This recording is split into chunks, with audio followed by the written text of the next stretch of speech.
Bem-vindos à quarta sessão do Meet the Expert Online. Nós vamos começar em 5 minutos.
Bem-vindos à quarta sessão do Meet the Expert Online. Hoje temos a quarta e última sessão desta primeira parte do programa, que foi dedicada à importância dos cuidados da saúde óssea em todas as etapas da vida de uma mulher. Temos dois convidados nesta sessão dedicada a tratamento farmacológico da osteoporose. Doutora Vera Lúcia Seinfeld, que falará sobre monitorização e aderência ao tratamento, e Dr. César Fernández, para apresentar sobre terapia hormonal. Os materiais educacionais do seminário estão disponíveis para download durante todo o webinar. Você pode vê-lo em seu painel de controle, na secção de documentos. E você também tem resumos de cada uma das apresentações e uma seleção de slides de cada apresentação. Se por algum motivo você tiver problemas para baixar os documentos, você pode me escrever no meu e-mail que está vendo aqui. E eu posso enviar a você os documentos novamente. O vídeo da sessão estará disponível também no site da IOF em agosto. Nós temos uma nova página web, estamos migrando todo o conteúdo, então todos os vídeos desta primeira parte vão estar disponíveis na página web o mês próximo.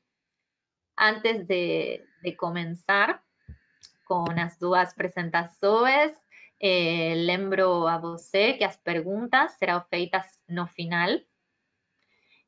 Pode fazer as apresentações ao vivo, aqui, com o ícone de la mano.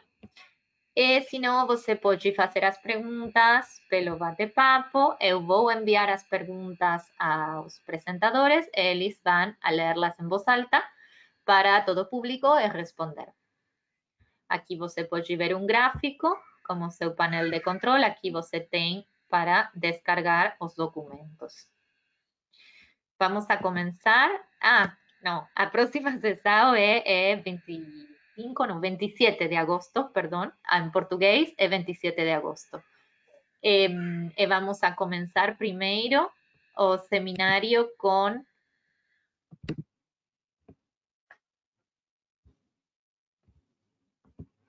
Hola, ¿você me escucha? Sim. Hola, A doutora Vera. hola. Bom, no sé. Pode compartilhar a tela.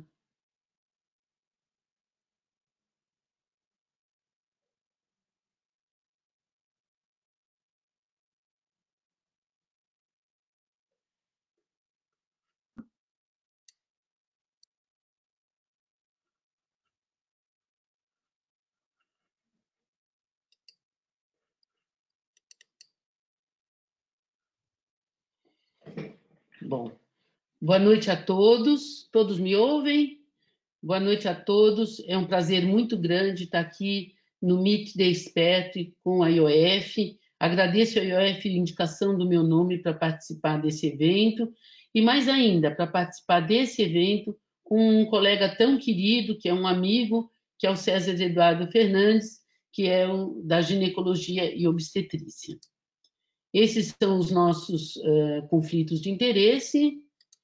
E como a gente vai monitorar o tratamento da osteoporose na prática clínica? Nós temos basicamente a densitometria óssea, os marcadores bioquímicos e a radiografia de coluna. Quais são os dados importantes que a gente tem que ver no manuseio da densitometria óssea? É interessante que está bem estabelecido que quanto maior a densidade óssea, menor o risco de fraturas.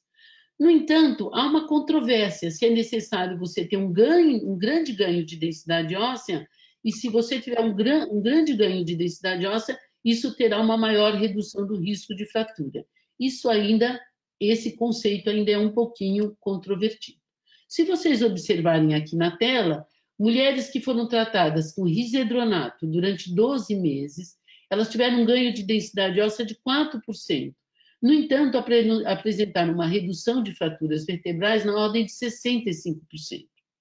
Por outro lado, outro estudo, com a teriparatida, quer seja com 20 microgramas ou com 40 microgramas, tratadas por 19 meses, apresentaram ganhos muito mais significativos, de 9,7% até 13,7%. No entanto, se vocês observarem, é a mesma redução do número de fraturas vertebrais. Então, não fez tanta diferença. No entanto, o Dr. Sérgio Ferrari, que é muito importante, é uma pessoa muito importante na IOF, ele publicou agora em 2016 e ele concluiu do estudo Freedom, que usou pacientes tratados com denosumab. O que ele verificou? Ele verificou que aqueles pacientes que tinham um T-score no final do tratamento mais elevado, tinham significativamente menos fraturas não vertebrais do que aqueles pacientes que, após 3 anos do uso do denosumab, terminava num T-score, por exemplo, menos 2,75 no fêmur total, e aí eles tinham mais fraturas não vertebrais. Então, você talvez, o target talvez seja alcançar um T-score mais elevado durante o tratamento. No entanto, para a prática clínica nossa, a gente usa muito no nosso serviço esse estudo do Nelson Watts. O que ele verificou? Ele verificou que pacientes que estavam em tratamento e que tiveram maior ganho de densidade óssea, evidentemente, tiveram maior redução do risco de fraturas. Mas o que ele verificou? Que aqueles pacientes que estavam sendo tratados e depois de 3 anos tiveram uma manutenção da densidade óssea, esses pacientes também tiveram redução do risco de fratura. E aqui observem, senhores, mesmo aqueles pacientes que tiveram pequenas perdas dentro da mínima variação significativa, ou de 0 até 4%, também esses pacientes tiveram uma redução do risco de fraturas. E, evidentemente, aqueles que tiveram, mesmo com tratamento, uma perda maior que 4%, eles não tiveram nenhum benefício. O que a gente depreende desse estudo? Os nossos pacientes normalmente vêm e eles querem ganhar densidade óssea. E aí, quando eles veem que tem uma massa óssea mantida ou uma pequena perda, eles ficam muito decepcionados. E o que nós temos que explicar é esse trabalho. O importante não é você ganhar só R$ 5 todos os dias, mas se você deixar de perder R$ 5 todos os dias, ou perder um pouquinho de R$ 5 de vez em quando, com isso você vai ter uma proteção e uma redução significativa do número de fraturas. Evidentemente, se o paciente tiver uma perda e essa perda perdurar, nós vamos ter que fazer uma nova intervenção terapêutica e mudar a intervenção anterior. Outra pergunta que sempre o clínico faz é quando que a gente deve pedir a densitometria óssea e repetir a densitometria óssea. Então, normalmente a gente faz uma primeira densitometria óssea, onde a gente faz o diagnóstico de osteopenia e osteoporose. E qual é a condição em que quais as condições, únicas condições que você deve pedir a densitometria 6 meses depois? Quando o paciente toma corticosteroide em altas doses, se o paciente tem um hiperparatiroidismo, se o paciente tem um transplante cardíaco, renal, hepático, ou se o paciente tem osteomalácia. Como vocês observam, essas condições clínicas não são as habituais da nossa prática diária. Então, normalmente, a gente pede o início e depois de um ano. Se depois de um ano a intervenção que você fez foi efetiva, você pode, então, pedir depois de 2 ou 3 anos. Se nesse momento você não teve sucesso na sua intervenção, vai mudar a intervenção, você faz de novo e aí repete a densitometria depois de um ano. Aí a gente espera que depois de 2 intervenções você tenha tido sucesso e aí não precisa ficar repetindo todos os anos, aí você pode repetir a densitometria 2 ou 3 anos depois, como vocês podem observar aqui nesse gráfico. E os marcadores bioquímicos? Os marcadores bioquímicos, na revisão da literatura, vocês observam aqui que eles são preditivos do risco de fratura, quando eles estão muito elevados, eles são associados a um maior risco de fratura, eles são preditivos de uma maior velocidade de perda óssea. Alguns autores utilizam eles para usar terapia anabólica ou antirreabsortiva. Existem algumas evidências que ele possa ser interessante para a doença de Paget, para a doença renal crônica, mas o que está bem estabelecido na revisão é que os marcadores da remodelação óssea são excelentes, permitem monitorizar a terapêutica e também nos ajudam e melhoram a adesão ao tratamento dos nossos pacientes. Para nós falarmos dos marcadores especificamente, é importante a gente dar uma pincelada, mesmo que superficial, na remodelação óssea.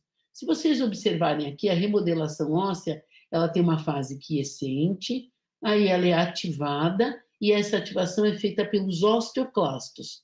E quando os osteoclastos, e esse período de ativação dura cerca de 15 a 20 dias, e é uma atividade dos osteoclastos. E aí você pode medir no sangue ou na urina os produtos dos osteoclastos, como a catepsina K, a fosfatase tartarato resistente, mas o mais comumente que a gente mede no sangue ou na urina são os produtos de degradação do colágeno, como CTX, NTX, piridinolina ou deoxipiridinolina. Continuando na remodelação óssea, nós temos que a reabsorção óssea vem depois seguida de um longo período de formação óssea, que dura cerca de 90 dias, em alguns pacientes até 120 dias. E nessa fase, nós temos, então, os produtos da atividade dos osteoblastos, como a conhecida osteocalcina, a fosfatase alcalina, principalmente a fosfatase alcalina fração óssea, e os produtos do colágeno. Quando o osteoblasto faz o colágeno tipo 1 e ele junta as 3 hélices, né, as 3 fitinhas de colágeno, e elas se depositam na matriz, elas acabam soltando as suas pontinhas, os seus lacinhos, tanto o amino terminal quanto o carboxy terminal. E no momento que é depositado, você pode, então, medir no sangue tanto o amino terminal quanto o carboxy terminal, e que seria uma medida indireta da atividade dos osteoblastos. A gente encontra níveis elevados do PUNP quando, por exemplo, a gente entra com o tratamento com medicações osteoanabólicas. Diante de tantos marcadores, a gente fica igual esse bonequinho, muito confuso. O que eu devo pedir? CTX, P1NP, piridinolina, fosfatase alcalina, osteocalcina, qual deles a gente deve pedir?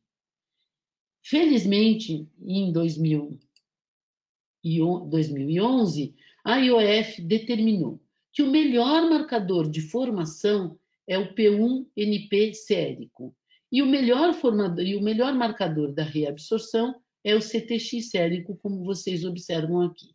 E aí, nos estudos clínicos, vocês observam que os marcadores são extremamente sensíveis, por exemplo, a uma medicação anabólica, como a teriparatida, ou como o alendronato. Aqui nos pacientes tratados com teriparatida, vocês observam um aumento grande do P1NP e, posteriormente, um aumento do NTX. Ao contrário, o alendronato, que é um antirreabsortivo, vocês observam uma queda do P1NP, bem como do NTX. Então, o marcador, ele permite diferenciar se você está com anabólico ou com antirreabsortivo. Outro estudo muito interessante é esse estudo do denosumab e do alendronato contra o placebo. Então, o que eles foram ver? Quando pacientes tratados com alendronato, no momento que suspenderam o alendronato, eles tiveram um aumento pequenininho do CTX, porque tem uma ação residual do alendronato. No entanto, aqueles que pararam o denosumab, que não tem nenhuma ação residual sobre o tecido ósseo, vejo grande aumento do CTX sério. O mesmo eles observaram com a fosfatase alcalina fração óssea. Vocês observam aqui uma queda no alendronato.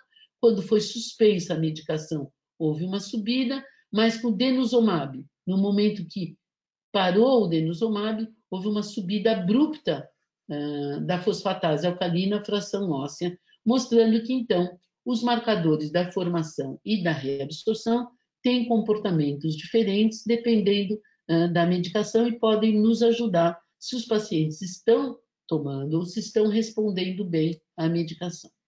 Então, quando a gente compara quais são as vantagens dos marcadores bioquímicos e da densitometria óssea, é importante saber que o marcador bioquímico, ele reage e já é efetivo e tem mudanças tanto da formação quanto da reabsorção após 12 semanas.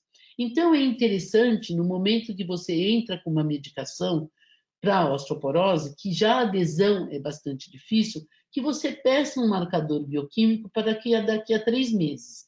Você vai ter a chance do paciente voltar com o marcador e você vai ver se aquilo subiu, se ele desceu, dependendo da medicação, e falar para o paciente, nossa, está ótimo, continue tomando. A densitometria óssea, se você só vai usar a monitorização com a densitometria óssea, como nós já falamos anteriormente, você pode pedir apenas depois de 1 ano. E aí você vai deixar esse paciente sem nenhum retorno numa doença que tem uma má adesão para a próxima densitometria. Então, a sua chance do paciente parar a medicação antes é muito grande. Por isso que ele é importante para monitorização e melhora a adesão terapêutica para a osteoporose. O que é interessante a gente conhecer?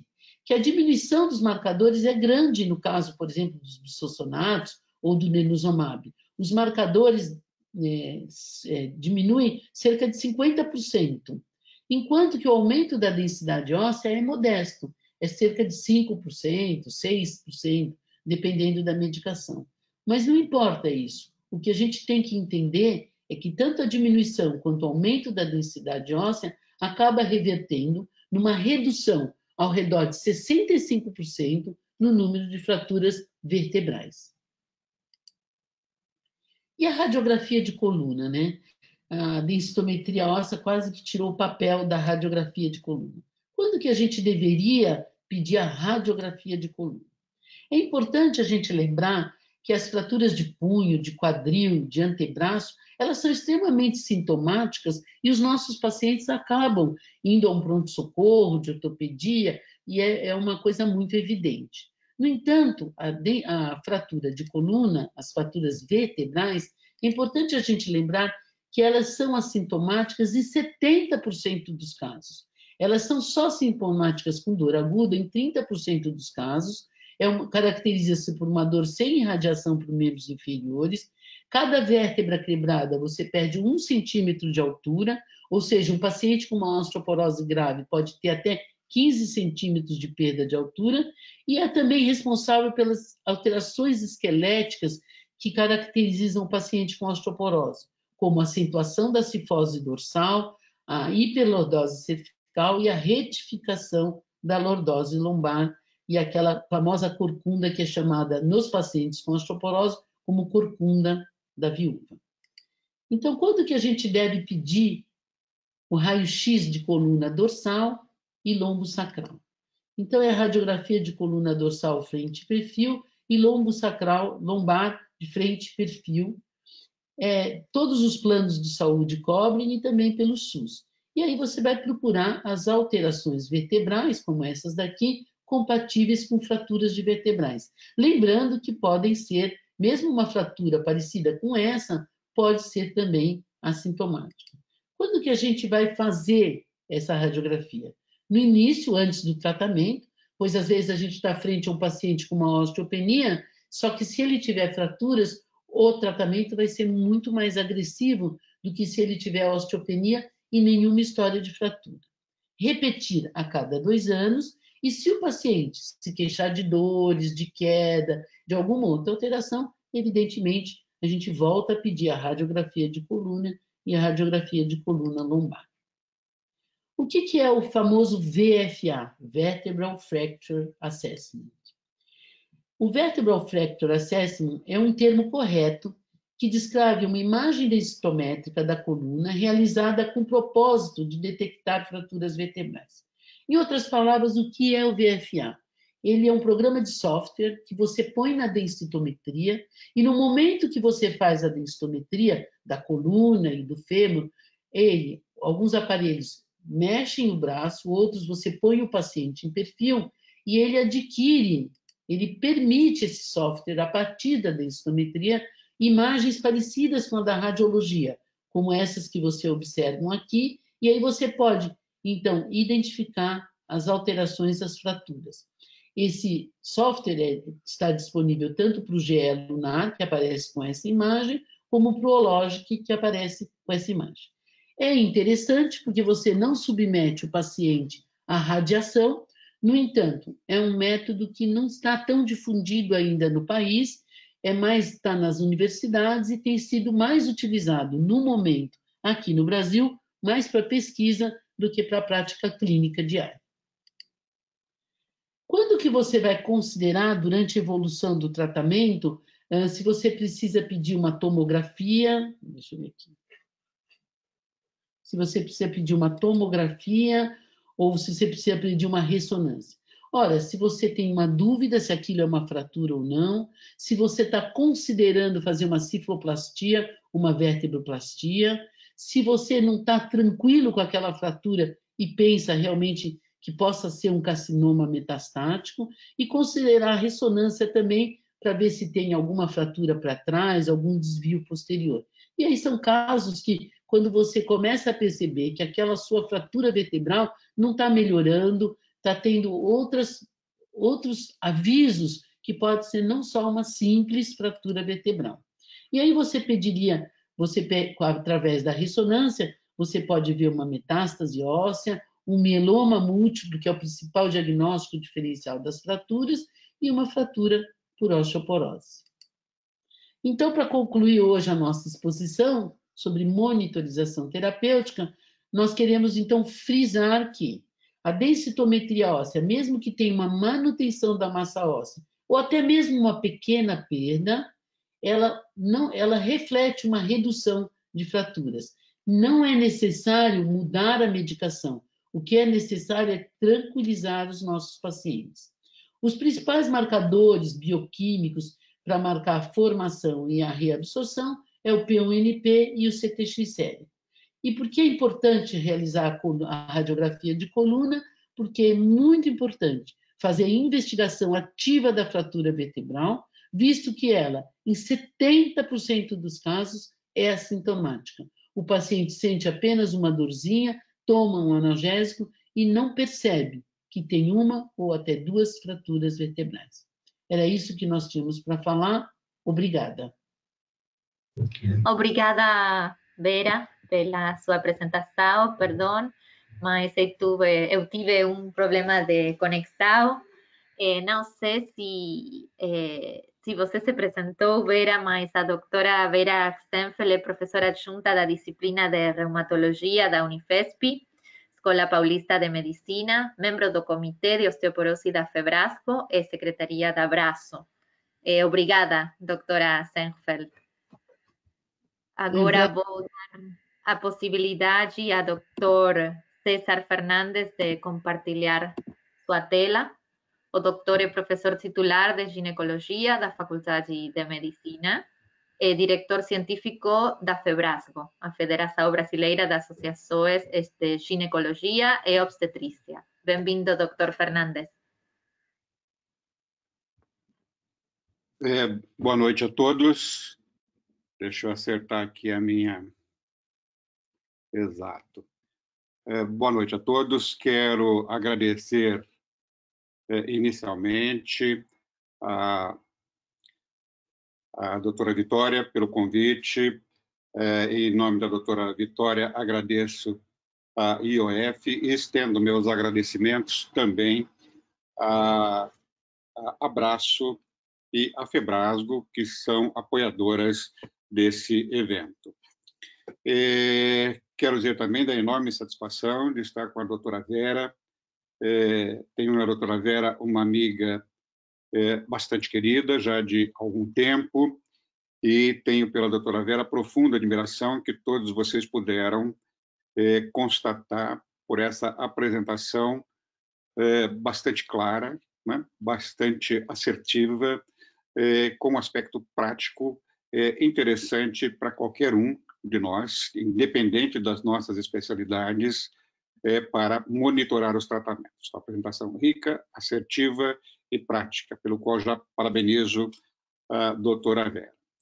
A mim coube falar sobre a terapia hormonal, sobre os moduladores seletivos de receptores de estrogênios, sobre os TSECs, que eu vou conceituar adiante, e o efeito dessas modalidades de tratamento sobre a saúde óssea. Como nós vamos falar, então, de algumas substâncias, eu achei por bem compartilhar com cada um dos senhores a estrutura desses diferentes esteroides, esteroides sexuais ou esteroides não sexuais. Como esteroides sexuais, temos aqui o 17-beta-estradiol, claro, o hormônio predominante da mulher no seu período reprodutivo. Temos um esteroide de síntese aqui, a tibolona, nós vamos falar sobre a tibolona também, que é um esteroide derivado androgênico, um esteroide denominado esteroide 19-NOR, né? E esse esteroide tem peculiaridades que adiante vou falar a respeito, e esteroides não sexuais, que são chamados de ligantes dos receptores de estrogênio, que é o tamoxifeno e o raloxifeno. Vou falar também do basedoxifeno, que é um novo SERM, um novo modulador seletivo de receptor de estrogênio, que compõe os atuais TSECs, que são disponibilizados em mercados no exterior, particularmente nos Estados Unidos, e ainda, embora aprovado já pela Anvisa, ainda não comercializado no nosso país. Lembraria, começando pela terapêutica hormonal, que a terapêutica hormonal tem múltiplas indicações, não é? É claro que aqui nós vamos dar um foco na terceira linha aqui, que é conservação da massa óssea, redução do risco de fraturas quando da intervenção com a terapêutica hormonal. Há um verdadeiro divisor de águas na terapêutica hormonal, que é o estudo WHI, né? Estudo Women's Health Initiative, que é um estudo que teve a sua primeira publicação no ano de 2002, e de lá para cá foi um verdadeiro divisor de águas. Após esse estudo, se consagraram como indicações da terapêutica hormonal, além dessa que nós temos interesse hoje, que é a redução do risco de fraturas, o alívio dos sintomas menopáusicos, esse é a principal indicação da terapêutica de reposição hormonal. A outra indicação é a conservação do trofismo urogenital, a melhora do bem-estar, da sexualidade, por melhora tanto do bem-estar quanto do trofismo urogenital, e uma melhora do estado cognitivo cerebral, que vai adiante levar a uma provável redução do risco da doença de Alzheimer. A proteção cardiovascular está aqui interrogada porque vai depender do momento em que essa intervenção é realizada.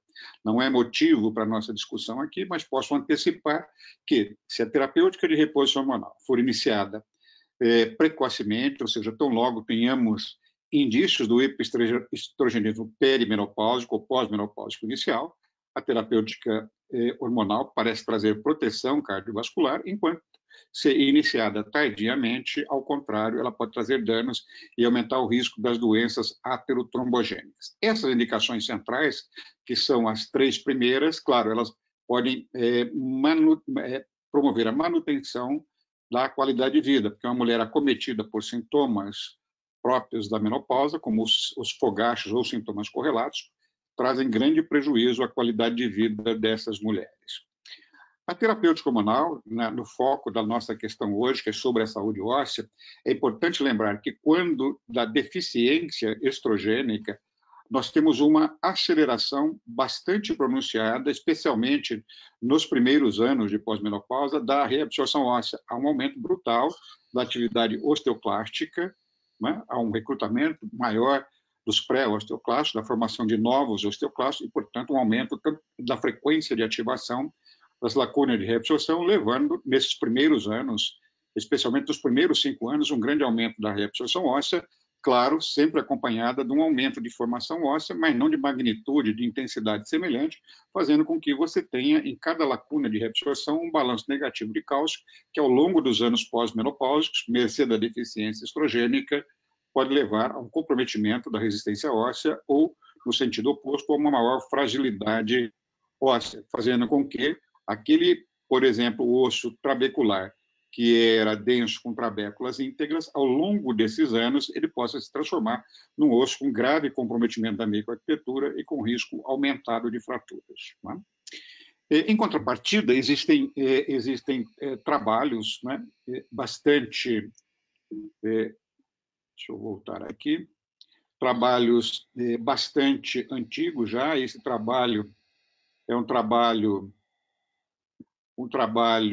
publicado já há mais de 30 anos, um trabalho de 87, de um autor famoso norte-americano, que é o Lindsay, mostrando que mulheres, vocês podem observar nessa linha descendente, né, aqui em verde, nesse quadrinho em verde, que as mulheres que sofreram uma oforectomia, esse é um estudo observacional, né, mulheres que sofreram a oforectomia, ao longo dos anos que se segue a oforectomia, perdem massa óssea por conta do hipoestrogenismo, independente da idade em que essa oforectomia se deu. Entretanto, se essas mulheres forem prontamente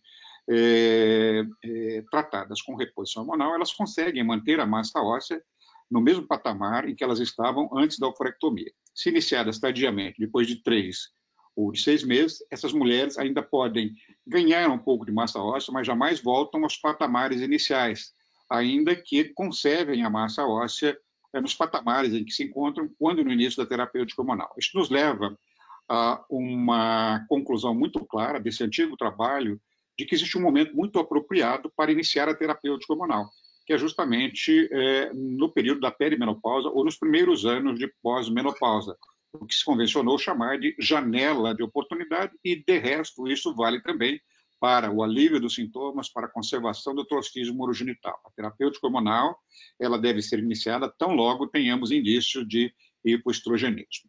Um outro trabalho que mostra a mesma linha que eu apresentei dos trabalhos de Lindsay, esse trabalho desse autor, Michael Gambacciani, também um trabalho antigo, um trabalho com 26 anos de publicação, em que o autor pôde observar que mulheres que eram eumenorreicas nessa transição menopáusica, acompanhada por 2 anos, na perimenopausa, essas mulheres, ao longo desse período, como elas eram eumenorreicas, né, supostamente com boa função gonádica e com boa função estrogênica, observe nas barras em azul que elas não tiveram perda de massa óssea. Contrariamente, se não eumenorreicas elas tivessem irregularidade menstrual, as barras em amarelo, progressivamente, ao longo desses 2 anos, elas perderiam substancialmente a massa óssea de forma significativa. Entretanto, um terceiro grupo de mulheres, igualmente com irregularidade menstrual, mas protegidas com o uso de contraceptivos hormonais combinados, nas barrinhas em vermelho, vejam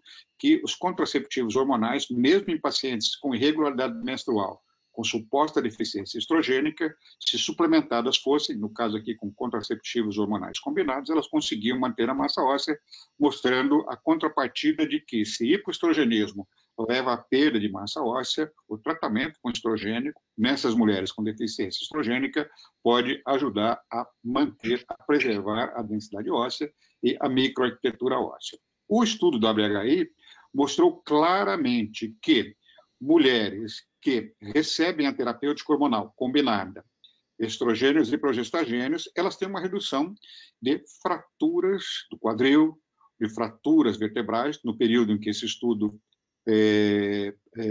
manteve as pacientes em tratamento por mais do que 5 anos, e, em contrapartida, traz alguns outros benefícios, redução do câncer coloretal, redução do câncer de endométrio. Mas o grande problema da terapêutica hormonal naqueles idos do ano de 2002 foi de que a terapêutica hormonal ela tinha alguns inconvenientes, o principal deles era aumentar o risco das doenças cardiovasculares, doenças cardíacas coronarianas, e aumentar também o risco invasivo de câncer de mama. Isso em terapêutica, insisto, em associação de estrogênios mais progestagênios. Como vocês podem ver aqui, marcado em vermelho. Entretanto, essas mulheres, quando em terapêutica estrogênica isolada, no mesmo estudo do WHI, mais uma vez os estrogênios isolados reduzem, em relação ao placebo, tanto fraturas de quadril quanto fraturas vertebrais, e neste caso, não associando estrogênios, e essa informação não associando progestagênios, usando terapêutica estrogênica isolada, fica evidente de que não há aumento do câncer invasivo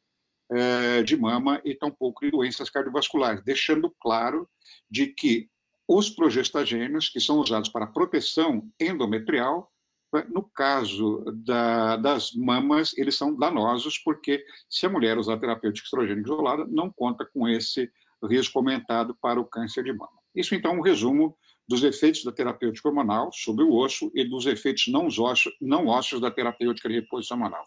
Em resumo, então, a terapêutica hormonal é boa para os sintomas da menopausa, boa para reduzir o risco de osteoporose e de fratura de fragilidade, boa para a conservação urogenital, para reduzir a atrofia urogenital, e a função cognitiva está interrogado aqui, mas talvez a mesma questão que é válida para as doenças cardiovasculares pode ser feita em relação à preservação neuronal, à preservação de neurotransmissão, à manutenção da função cognitiva, ou seja, se usado na janela de oportunidade, assim como as doenças cardiovasculares, pode ser beneficiosa, e se usado fora da janela de oportunidade, pode se transformar em risco. Como riscos importantes, nós temos o risco de tromboembolismo venoso, especialmente nos tratamentos por via oral, e o risco de câncer de mama nas formulações que são combinadas aos estrogênios junto com os progestagênios.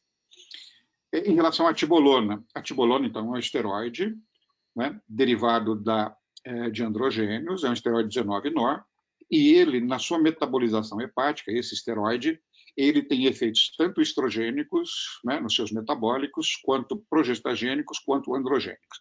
Em relação à densidade mineral óssea da coluna lombar, observem de que a tibolona, representada pelas bolinhas em verde, ela tem um ganho de massa óssea muito comparado à terapêutica em vermelha com estrogênios mais progestagênios e mesmo a terapêutica com estrogênio transdérmico, mostrando que a tibolona tem um efeito que se assemelha àquele observado pela terapêutica hormonal por via oral ou por via transdérmica.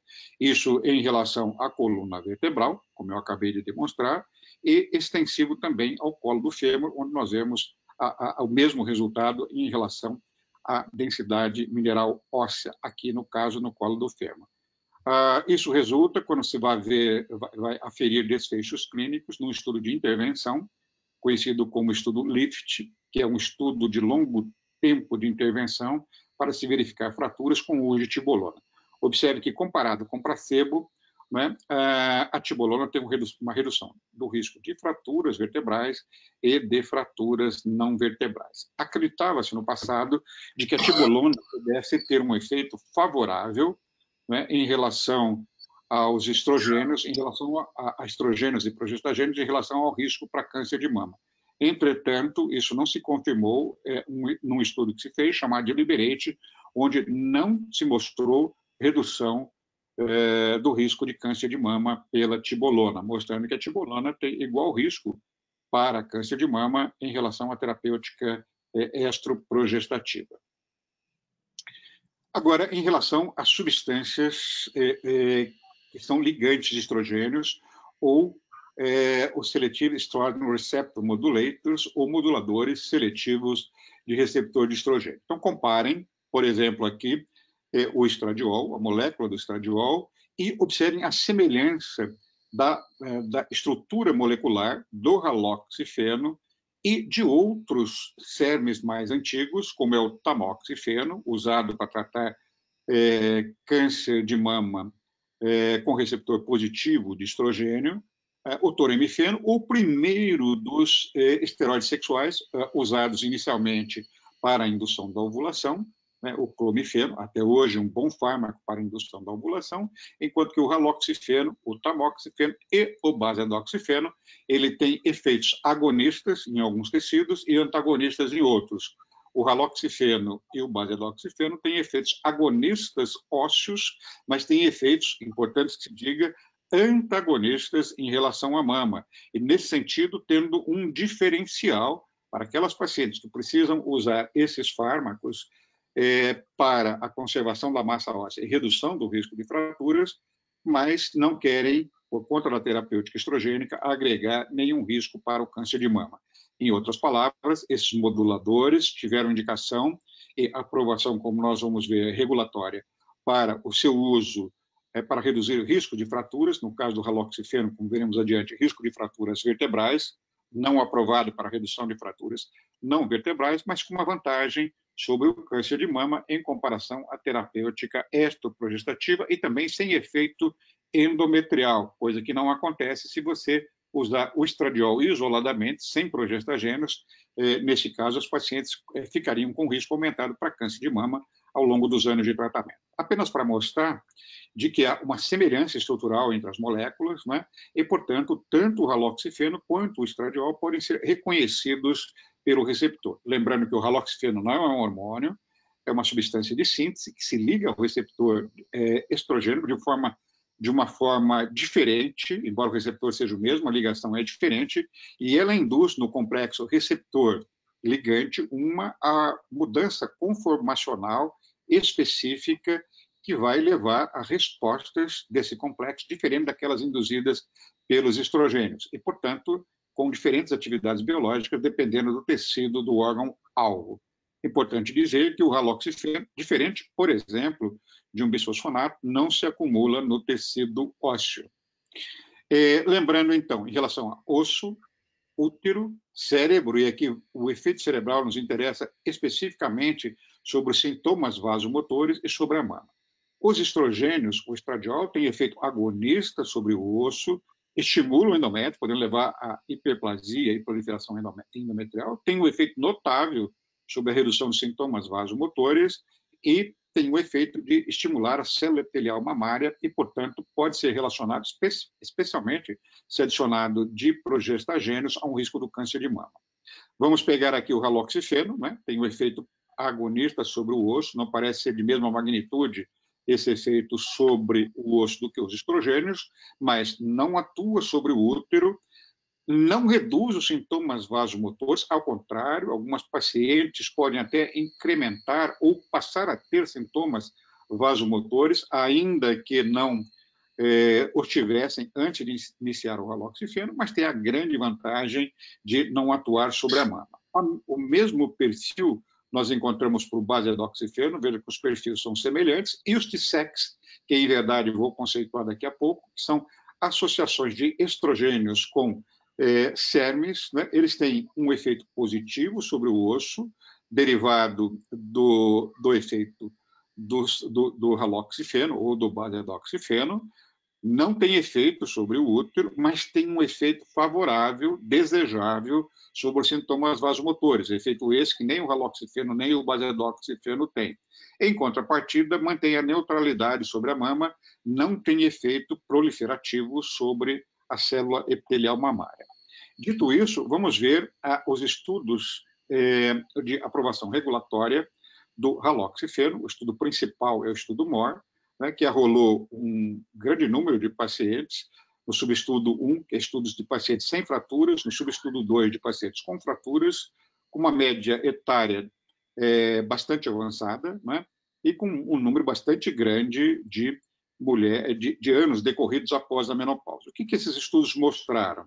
Que no estudo 1, sem fraturas prévias, claro, se não tem fraturas prévias, a incidência de fratura é menor do que naquelas que já têm fraturas prévias ao longo do período de observação, mas observa que mesmo nessas circunstâncias, sem fratura prévia, a dose recomendada, hoje empregada, de 60 miligramas dia de raloxifeno, tem uma redução significativa de 50% nas fraturas, sendo que, no entanto, o dobro da dose não parece ter efeitos benéficos adicionais, e o mesmo parece acontecer em pacientes com fraturas prévias, onde você tem redução de 30% a 40% em fraturas vertebrais prévias dessas pacientes.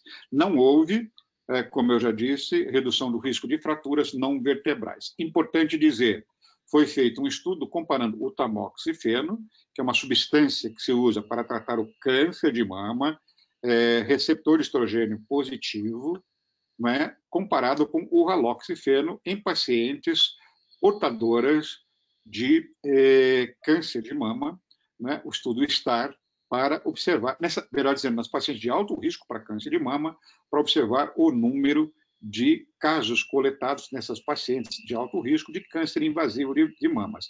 Esse estudo STAR eram pacientes que tinham elevado risco de fraturas e que faziam quimioprevenção com o uso de tamoxifeno ou com o uso de raloxifeno, e observam que ambas as medicações mostraram que o risco relativo, comparando um com o outro, não era diferente, mostrando que o raloxifeno tem o mesmo efeito que o raloxifeno de quimioproteção em relação a pacientes de alto risco para câncer de mama.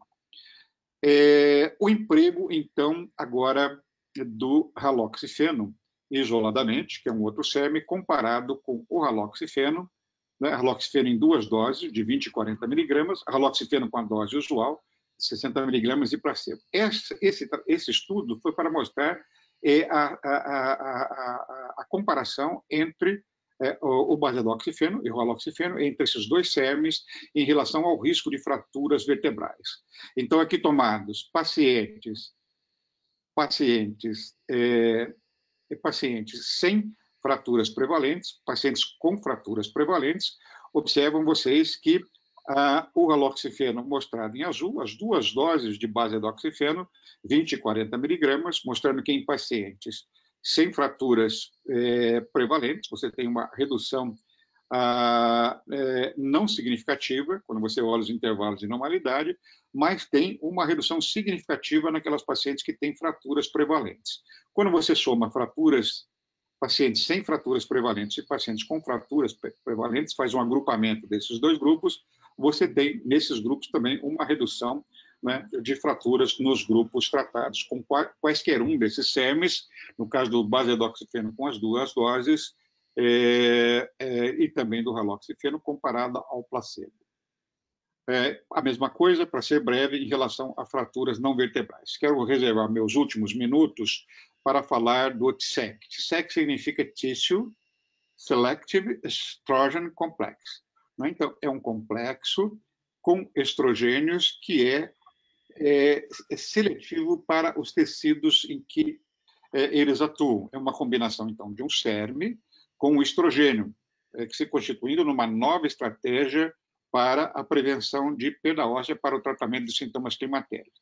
Essa associação só faz sentido se nós tivermos manutenção dos efeitos ósseos, neutralidade nos efeitos endometriais, bons efeitos sobre a mama e contornar a fragilidade desse tratamento no que diz respeito à reversão dos sintomas vasomotores das pacientes que usam SERMs isoladamente.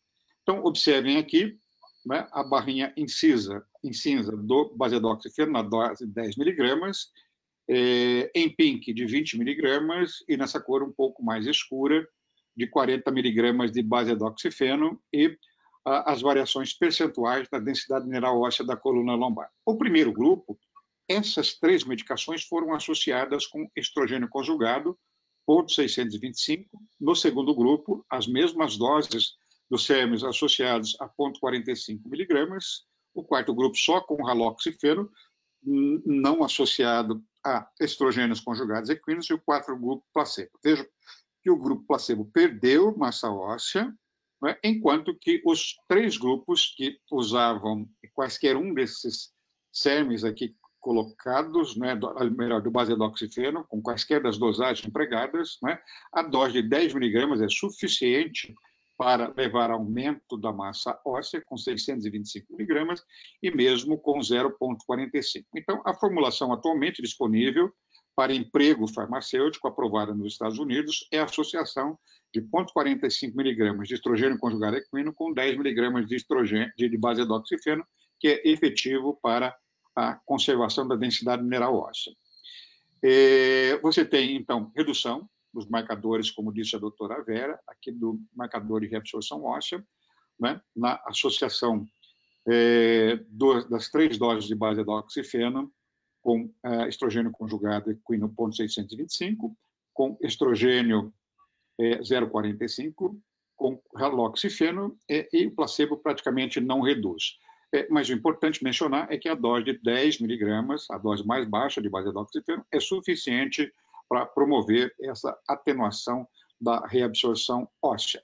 Mas o mais importante, e esse é o diferencial que se espera, é comparar a média diária de fogachos moderados ou intensos, durante as 12 semanas de tratamento, onde se pode claramente observar que o basedoxifeno, né, 20 miligramas, associado com estrogênio equino 0,625 miligramas, ou com 0,45, mostra uma redução substancial, né, das ondas de calor. O placebo também reduz ondas de calor. Quero dizer para vocês que as ondas de calor reduzem com o placebo, mas a magnitude de redução é muito maior, é significativamente maior, quando você usa um TEC, ou seja, um estrogênio associado, no caso aqui, ao basedoxifeno.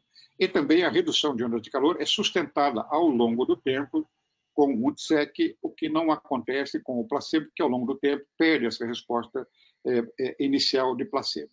Então, eram essas as considerações que eu queria fazer sobre essas medicações. Agradeço a oportunidade e me coloco à disposição para interagir com vocês e agradeço a presença de todos vocês, meus colegas aqui presentes, que me dão a enorme satisfação de tê-los nesse webinar de hoje à noite. Muito obrigado. Obrigada, professor Fernandes. Agora vamos começar a sessão de perguntas. Eu vou enviar todas as perguntas à doutora Vera. Doutora Vera, acho que você já tem uma pergunta do doutor Andrade Portinho. Não, é o doutor Paulo Portinho.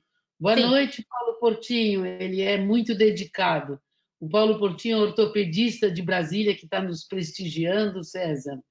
E olha só a pergunta que ele vai mandar para você, né, César, que eu vou te dar. Ele pergunta o seguinte, o Paulo, nosso colega. Ele gostaria de saber se o uso precoce dos anticoncepcionais por adolescentes interfere no pico de massa óssea. É um tema controvertido. Eu quero que veja a sua resposta, César.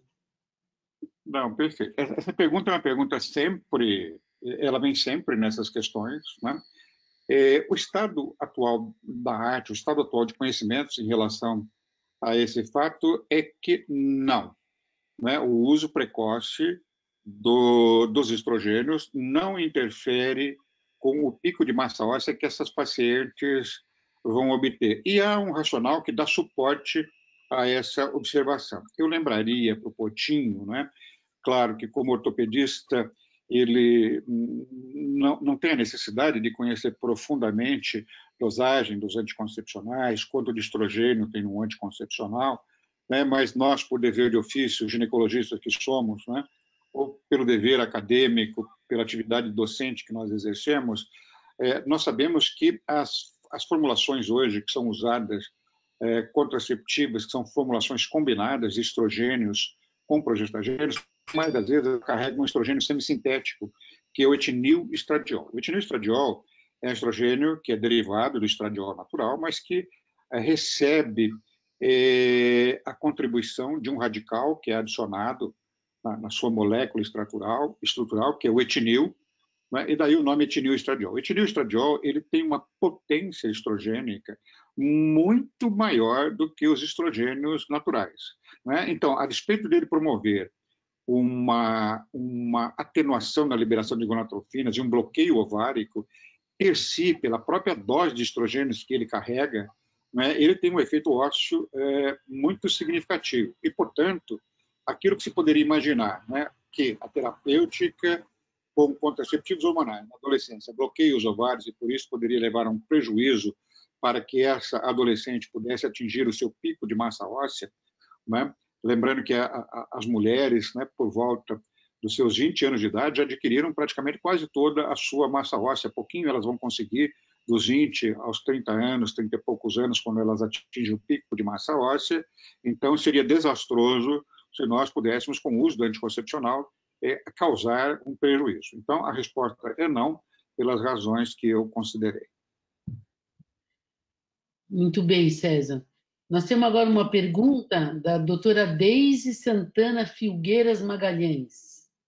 E ela te pergunta também, César, os TSECs, né, o TSEC, precisa ser associado à progesterona em pacientes com útero? Uma boa pergunta. Quem fez a pergunta, Vera? Desculpe, eu estava desatento. Doutora Deise Santana Filgueiras Magalhães. Deise, minha colega, sua pergunta é muito oportuna, não é? E talvez eu não tenha sido tão claro quanto deveria ser. Não é? Eu mencionei de que um TSEC, claro, você claramente acho que pode perceber que o TSEC, na verdade, juntam dois fármacos. Né? Eles juntam um estrogênio natural, né? No caso, o estrogênio que foi empregado e que tem aprovação regulatória, são os estrogênios conjugados equinos e associados com o basedoxifeno. Nada impediria, por exemplo, né, que empiricamente nós pudéssemos, não há estudos que deem suporte a isso, mas tem bom racional, que nós usássemos, por exemplo, o haloxifeno associado com o estrogênio conjugado equino, ou o haloxifeno associado com estradiol. Veja, qual é a vantagem? Se eu usar um estradiol isolado, o estradiol vai fazer o quê? Um estrogênio isolado. Ele vai ser bom para sintomas, ele vai ser bom para osso, e ele vai ser ruim para quê? Vai ser ruim para mama, né? Mas ele vai ser ruim para mama e vai ser ruim para endométrio, vai proliferar o endométrio. Em contrapartida, se eu usar um CERM, ele vai ser bom para osso, vai ser bom para mama, vai ser bom para endométrio, mas não vai ser bom para redução dos sintomas vasomotores. Pode até piorar os sintomas vasomotores ou trazer sintomas vasomotores para mulheres que não tivessem esses sintomas quando iniciaram o tratamento. Então, a ideia dos autores, que se materializou e se comprovou em ensaios clínicos, é que associando um estrogênio a um CERM, você pudesse agregar as vantagens de cada um deles. Né? Ou seja, quando você associa um estrogênio a um CERM, você mantém, aí a minha resposta à sua pergunta, o efeito do CERM sobre o endométrio. Né? E, portanto, protege o endométrio. Você não precisa usar um progestagênio que teria que usar se estivesse usando um estrogênio isolado para mulher com útero intacto. Então, a ideia é tirar o progestagênio. Progestagênio não é legal em terapêutica de reposição hormonal. Progestagênio não é bonzinho em terapêutica de reposição hormonal. Então, a ideia... Ninguém gosta de usar progestagênio. A gente usa porque é obrigado. Tanto é que existem ideias muito promissoras de você, se for usar um progestagênio, procurar usá-lo apenas onde você deseja que ele esteja. Ou seja, colocando dentro do útero, através de um dispositivo, né, através de um DIU, que possa ter um calibre tal que você consiga introduzi-lo num útero de mulher na pós-menopausa. Lembrando que o orifício externo das mulheres, o orifício interno do canal cervical é um orifício estenosado que dificulta a introdução de um DIU com progestagênio. Então, a ideia do TSEC é abolir o progestagênio e, portanto, não precisa de progestagênio para proteção endometrial quando se usa um TSEC. Obrigado. Agora tem uma pergunta. Perdão, desculpa, doutora Vera, acho que temos uma pergunta ao vivo da doutora Souza Mesquita. Doutora, você tem que ativar o sonido. Não, não. Então, Vera, continuamos com as outras perguntas. Desculpe. É uma pergunta, a doutora Dalva, uma colega de Marília, pergunta, e agora a pergunta é para mim, né?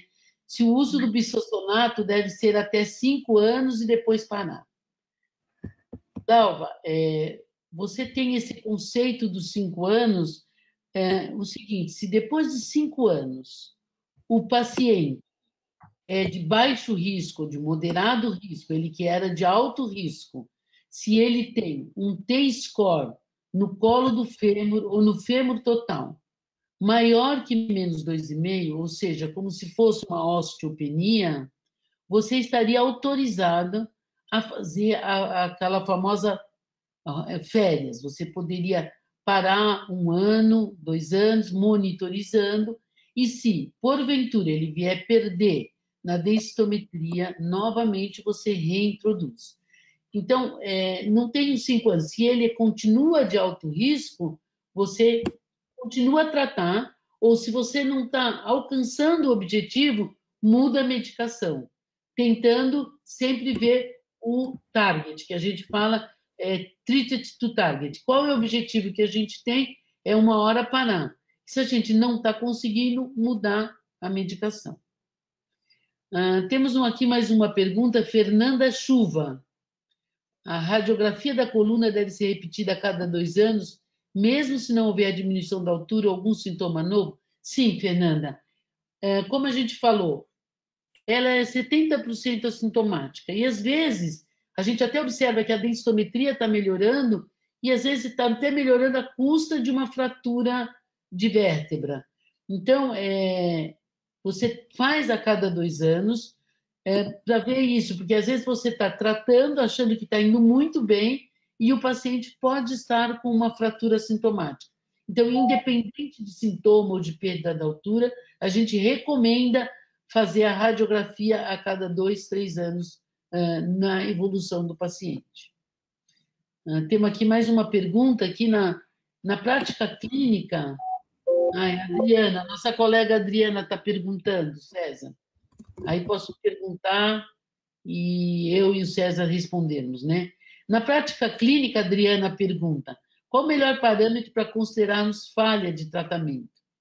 Aí ela manda um abração para você, César, e um abração para mim e manda parabéns para nós dois, tá? Um beijo para você também, Adriana. Ótima pergunta. A falha terapêutica é interessante, Adriana. Você, na evolução do paciente, você tem que estar pelo menos tratando, não importa a medicação, pelo menos por 1 ano e meio. E aí tem os critérios de falha terapêutica.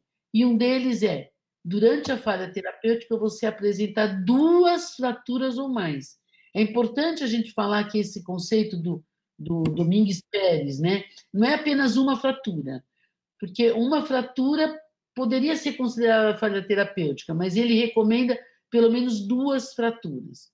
O outro dado que eles falam como falha terapêutica é se você tiver uma fratura e uma perda de densidade óssea durante aquele tratamento. Então, você pode considerar a falha terapêutica.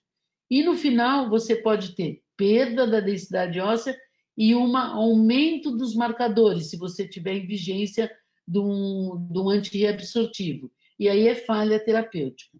O interessante, Adriana, que a gente gosta de discutir, é que quando o paciente quebra, a gente fica muito inseguro, né?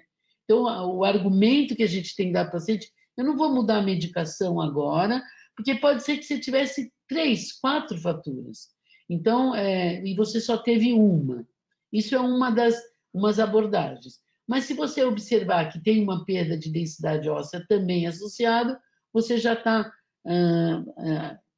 como chama? Você já está autorizado a mudar a medicação daquele paciente. Quer falar alguma coisa, César? Não, Vera, eu acho que a resposta está super completa. Eu queria fazer apenas um comentário, não quanto à resposta, eu não tenho nada a acrescentar, está muito completa. Apenas o seguinte, eu acho que nós médicos, às vezes eu estou fazendo aqui uma meia-culpa, né? nós às vezes pecamos por não fazer boa conduta antecipatória. O que é isso? Eu vou dar um exemplo da minha área e depois trago para essa situação. Por exemplo, nós receitamos muito anticoncepcional, e a paciente, quando recebe um anticoncepcional, especialmente os que a gente usa hoje, de dose muito baixa, um dos inconvenientes desses anticoncepcionais é sangramento não programado. A paciente imagina que ela vai tomar o anticoncepcional, tem lá 21, 24 comprimidos, e que ela vai ter um sangramento certinho só no intervalo de pausa. E não é isso que acontece. No início, nós temos o sangramento intermenstrual, muito comum, pode acontecer em 10, 15% dos pacientes. E pior, tem aquele sangramentozinho chato, que se chama mancha, o spotting menstrual, ou spotting, né, mancha menstrual, que acontece em quase 30% das pacientes no início, nas formulações contraceptivas de baixa dose. E muitas vezes a gente fala, a senhora vai tomar esse anticoncepcional, e esquece de dizer, né, de que, olha, a senhora se prepare, porque nos primeiros meses, nos primeiros 6 meses, às vezes ao longo até do primeiro ano, a senhora vai ter um sangramentozinho que às vezes não é um sangramento não programado, que pode até ser chato, mas com o tratamento, a quase totalidade das pacientes vai resolver isso. Se eu fizer essa conduta antecipatória, as pacientes elas são mais tolerantes com esse inconveniente do sangramento. Se eu não fizer a conduta antecipatória, elas não aceitam. Pois bem, vamos trazer isso para a questão que a Vera super bem respondeu. Acho que vale a pena, quando você faz um tratamento com um fármaco para reduzir risco de fraturas, vale a pena dizer que isso aqui não quer dizer que a senhora nunca mais vai ter uma fratura. Né? A senhora pode, mesmo usando fármaco, mesmo o fármaco sendo efetivo, a senhora pode vir a ter uma fratura, porque a senhora tem uma condição de alto risco de fraturas. Então, nós vamos precisar ser muito criteriosos se, porventura, a senhora vier a ter uma fratura, não é, para saber se essa fratura é uma fratura isolada entre múltiplas outras fraturas que a senhora poderia ter e se ver protegida. A Vera mencionou isso, né? Mas eu acho que a conduta antecipatória vale para tudo. É algo que eu acho que tem, cada vez mais nós temos que praticar com as nossas pacientes. Tem algumas coisas que os médicos da minha geração não aprenderam muito. Nós éramos muito acolhedores das nossas pacientes, dava muito colo para as nossas pacientes e deixávamos de falar de risco das nossas intervenções e mesmo da falibilidade das nossas intervenções. Né? E é importante que a gente registre isso. Os médicos atuais, os médicos mais jovens, acho que tem mais claro essa obrigação de conduta antecipatória, tanto em relação às dificuldades que o tratamento impõe, né, quanto a eventuais riscos que eles tenham. César, eu tenho 2 perguntas que eu vou unir na mesma. Uma é da Lúcia Lara e a outra é da Maria Rita Souza Mesquita. E aí elas perguntam o seguinte: tem o TSEC no mercado brasileiro? Tem um nome comercial, foi tentado o lançamento e não deu certo. Qual é a história do TSEC aqui no nosso país? E eu queria também, na onda do TSEC, uma pergunta minha, saber se existe, eles controlaram os fenômenos tromboembólicos dos TSECs, porque o hormônio pode dar fenômeno tromboembólico e os CERMs também. Então, eu fiquei preocupada se eles tiveram um aumento de fenômenos tromboembólicos. Não, perfeito. Primeiro, não tem no Brasil. Essa medicação é aprovada pelo FDA nos Estados Unidos. Ela se chama Duavir nos Estados Unidos. É a associação, então, do basedoxifeno com estrogênio conjugado equino. Não tem no Brasil. O que a gente poderia, no Brasil, é usar o conceito, né? Mas aí, de forma empírica, usar o conceito com o CERM que nós temos comercializado aqui. Nós não temos nem o basedoxifeno isolado comercializado entre nós. Nós só temos o raloxifeno. Né? Então, nós poderíamos, empiricamente, né? Eu acho que tem um racional que dá suporte a esse empirismo, receitar o raloxifeno, por exemplo, associado com estrogênio. Claro que vamos ter que monitorar o endométrio, vamos ter que monitorar a mama, vamos ter que monitorar os sintomas, né? E vamos ter que monitorar, sobretudo, os marcadores de remodelação, monitorar a densitometria óssea, monitorar eventuais fraturas que possam acontecer. O monitoramento que a doutora Vera recomendou em relação a osso. Né? E, nesse caso, monitorar endométrio, porque não, quando eu uso, por exemplo, o Duavir nos Estados Unidos, eu tenho uma garantia de de um clinical trial, de um estudo clínico que me garante proteção endometrial. Nessa hipótese que eu estou aventando aqui, não tem. Né? Então, é algo que é empírico da nossa parte. Então, em relação ao Brasil, não temos a medicação, poderíamos usar esse conceito, né, compondo as medicações que nós temos disponíveis aqui no Brasil. Né? A pergunta da Vera é uma pergunta bem colocada, né? Risco de fenômenos tromboembólicos. Primeiro, estrogênio isolado, né, aumenta principalmente por via oral, vamos deixar claro isso, a via transdérmica de terapêutica hormonal não aumenta risco tromboembólico, né? Então, a terapêutica oral aumenta risco tromboembólico, a terapêutica com os moduladores seletivos concêntricos aumenta o risco tromboembólico. A associação de ambos tem sinergia nesse sentido? Esse risco é maior do que o uso isolado de cada um deles? Não. O risco é o mesmo. Então, os TSECs têm o mesmo risco de tromboembolismo da terapêutica hormonal estrogênica isolada por via oral e o mesmo risco do basedoxifeno isoladamente. Tanto o basedoxifeno quanto o estrogênio conjugado equino tem um risco aumentado de tromboembolismo que, da mesma forma, se manifesta nos TSECs. Bom, doutor César, Vitória... Posso fazer um comentário, Vera? Foram 3 pessoas muito amigas que nos fizeram essa pergunta. Primeiro, a Adriana, que é uma amiga muito próxima. Depois, a doutora Maria Rita de Souza Mesquita, uma amiga minha, que trabalhamos juntos em vários movimentos associativos, uma guerreira na defesa profissional. E depois, a doutora Lúcia Lara, né, que trabalha numa das comissões nacionais especializadas da FEBRASGO, né, a Comissão de Sexualidade da FEBRASGO. Então, são 3 pessoas que eu tenho em alto grau de amizade e de estima. Então, fico contente, me sinto envaidecido com a assistência delas no dia de hoje. Eu me sinto envaidecida com a grande presença, com as perguntas, e não tendo mais perguntas e também já atingindo o tempo que a gente se propôs, eu acho que a gente pode se despedir, agradecer a presença de todos, agradecer ao César, e a Vitória vai falar quando será o próximo evento, né, Vitória? Que dia exatamente? E eu não sei se o César quer falar mais alguma coisa. Em todo caso, boa noite e muito obrigada. Obrigada, doutora. Obrigada, doutora Senfeld, obrigada, doutor Fernandes, pelo seu tempo, pelas excelentes apresentações. Estamos recebendo muitos parabéns para vocês no bate-papo, dos diferentes médicos que estão agora presentes no webinar. O próximo evento, Vera, vai ser el 27 de agosto. Vamos comenzar a segunda parte do Meet the Expert Online, va a estar dedicada a osteoporose y otras morbidades. Vamos a comenzar con saúde dos idosos. Esperamos todos vocês novamente, né? Sim, seguro. Muito obrigado. Eu só quero agradecer a presença. Bom jantar a todo mundo. Eu só queria agradecer a presença de tantos colegas. Eu vi aqui um número expressivo de colegas nos assistindo. A companhia sempre agradável da Vera, sempre aprendendo com a Vera. E agradecer a Vitória por esse convite e enviar um grande abraço. Uma boa noite a todos.